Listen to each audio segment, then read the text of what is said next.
उस दिन अगर मैं नदी के किनारे 5 मिनट देर से पहुंची होती तो शायद मेरी पूरी जिंदगी किसी और दिशा में चली जाती। सुबह का समय था। आसमान में हल्के बादल थे और नदी का पानी रात की बारिश के कारण थोड़ा उफान पर था।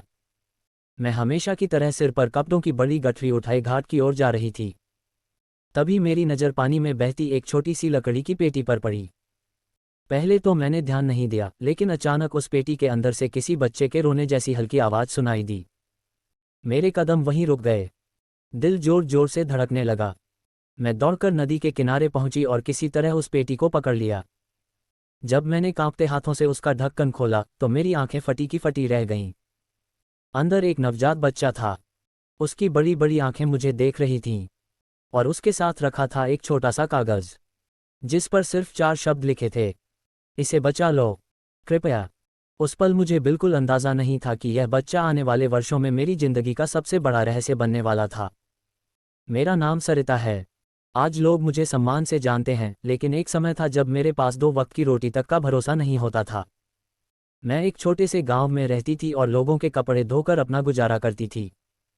गांव वाले मुझे कपड़े धोने वाली सरिता कहकर बुलाते थे। मेरे पति रमेश की मौत शादी के सिर्फ 3 साल बाद हो गई थी। उनकी मौत के बाद मेरे अपने भी मुझसे दूर हो गए।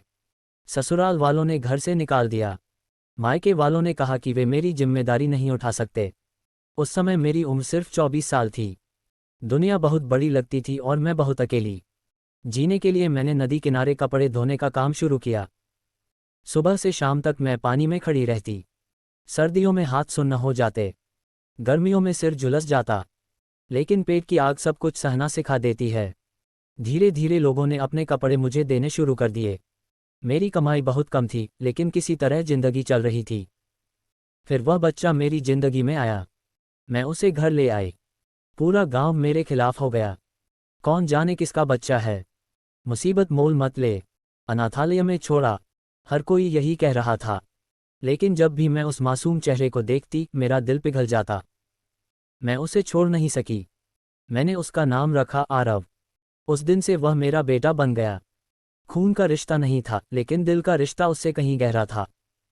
अगले कई साल संघर्ष में बीते। मेरी कमाई पहले ही कम थी, अब एक बच्चे की जिम्मेदारी भी जुड़ गई थी। कई बार ऐसा होता कि घर में सिर्फ एक रोटी होती।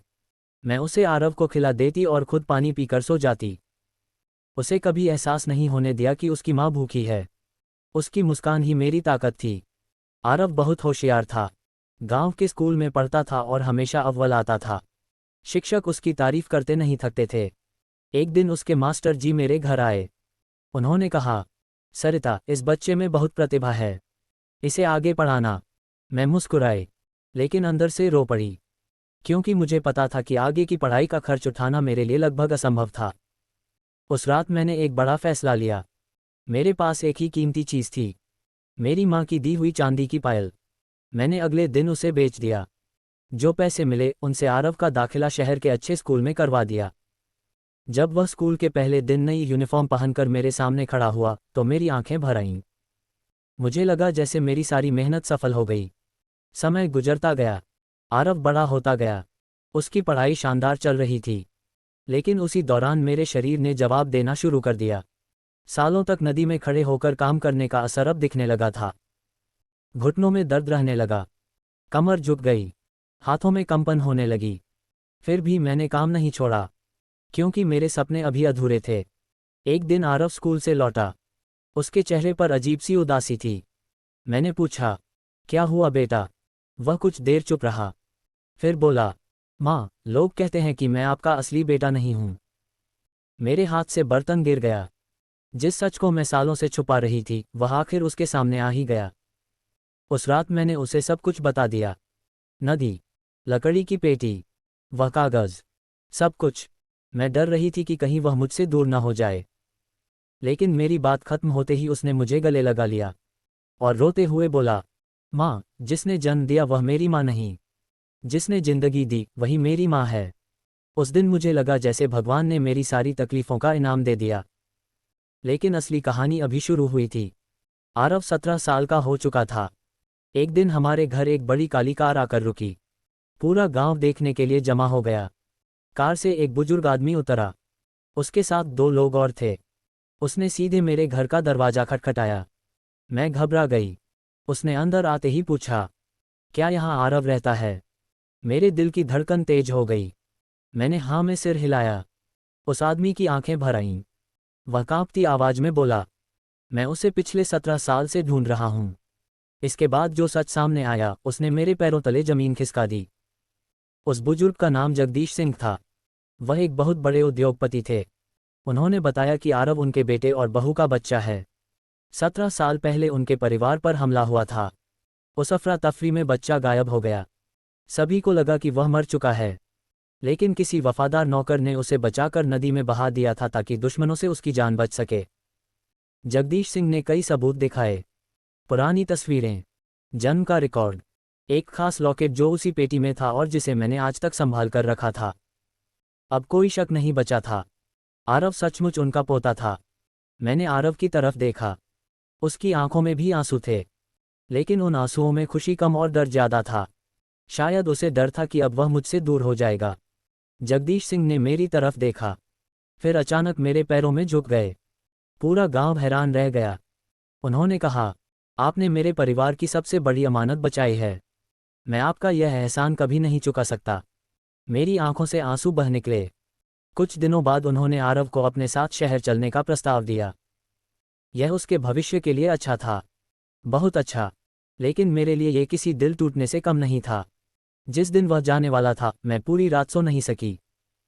सुबह जब वह सामान लेकर बाहर आया तो मैं मुस्कुराने की कोशिश कर रही थी, लेकिन आंसू बार बार आंखों में आ जाते। तभी उसने मेरा हाथ पकड़ लिया और कहा, माँ, मैं कहीं नहीं जा रहा। मैं चौंक गई। उसने आगे कहा, मैं पढ़ूंगा, आगे बढ़ूंगा, लेकिन आपको छोड़कर नहीं। जिस औरत ने मेरे लिए भूखे रहकर जिंदगी गुजारी, मैं उसे अकेला नहीं छोड़ सकता। उसकी बात सुनकर मेरा दिल भर आया। जगदीश सिंह मुस्कुराए। उन्होंने कहा, तुम्हारी माँ ने तुम्हें सिर्फ पाला नहीं है, इंसान भी बनाया है। कुछ महीनों बाद उन्होंने गांव में एक आधुनिक लॉन्ड्री सेंटर खुलवाया। उसका नाम रखा गया सरिता सेवा केंद्र। वही लोग जो कभी मुझे कपड़े धोने वाली कहकर ताने मारते थे, अब सम्मान से मेरा नाम लेते थे। आरव ने पढ़ाई पूरी की, फिर उच्च शिक्षा हासिल की। वर्षों बाद वह एक सफल अधिकारी बना, लेकिन उसने कभी अपनी जड़ों को नहीं भुलाया। आज मेरी उम्र 60 साल से ऊपर है। मैं अब नदी पर कपड़े धोने नहीं जाती। घुटनों में पहले जैसी ताकत नहीं रही, लेकिन कभी कभी शाम को उसी नदी किनारे जाकर बैठ जाती हूँ, वहीं जहाँ वर्षों पहले मुझे वह छोटी सी पेटी मिली थी। मैं बहते पानी को देखती हूँ और सोचती हूँ, अगर उस दिन मैं 5 मिनट देर से पहुँचती तो, अगर मैंने उस बच्चे को अनदेखा कर दिया होता तो, अगर मैंने दुनिया की बातें सुन ली होती तो, शायद मेरी जिंदगी भी अधूरी रह जाती, और शायद एक मासूम जिंदगी भी।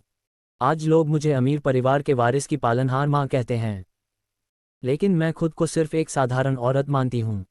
एक ऐसी औरत जिसने नदी किनारे कपड़े धोते धोते ये सीखा कि इंसान की असली पहचान उसके कपड़ों से नहीं, उसके दिल से होती है। और कभी कभी भगवान सबसे बड़े चमत्कार उन्हीं लोगों की झोली में डालते हैं जिनकी झोली दुनिया को सबसे खाली दिखाई देती है। समाप्त।